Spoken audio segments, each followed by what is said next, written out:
শুধু শান্তি আর খুশিটুকু চেয়েছিলাম, যেটা আমি তোমার সাথে থেকে পেতাম। আর তুমি যদি টাকা না কামাও তাতে কোনো প্রবলেম নেই, তুমি হাউস হাজবেন্ড হয়ে যাবে, আমি ওয়ার্কিং উইমেন হয়ে যাব। তাও পায়েল, চুপ করো তুমি, একদম ফালতু বকবে না।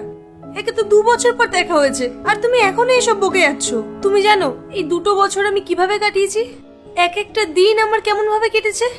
রোজ ভাবতাম আজ চলে আসবে, আজ চলে আসবে, কিন্তু না, রোজ আমার আশা ভঙ্গ হতো। তাও আমি নিজেকে আশ্বাস দিতাম যে না, ও চলে আসবে, ও একদিন ঠিক চলে আসবে। সরি পায়েল, আমি তোমাকে অনেক বেশি কষ্ট দিয়ে ফেলেছি। সরি বললেই হবে না, তোমাকে আমার সাথে বাড়ি ফিরতে হবে। না না, আমি বাড়ি ফিরতে পারবো না। বাড়ি ফিরলে আবার সেই একই কথা, আমি এসব সহ্য করতে পারবো না। কিছু হবে না, আমি বাড়িতে সবার সাথে কথা বলে নিয়েছি। আর হ্যাঁ, বাড়ি গিয়ে আমরা সবার প্রথমে বিয়ে করব। সত্যি? হ্যাঁ সত্যি, তোমার জন্য আর আমি অপেক্ষা করতে পারবো না। আবার তোমাকে ভরসা করব, আবার যদি তুমি পালিয়ে যাও তখন? না, আর পালাবো না। আর আমাকে তোমার থেকে কেউ আলাদা করতে পারবে না।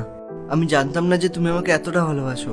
এটা তো কিছুই না, আমার বয়স হয়ে গেল যদি আমি তোমাকে না পেতাম, আমি তোমার জন্যই অপেক্ষা করতাম আর তোমাকে খুঁজে তোমাকেই বিয়ে করতাম।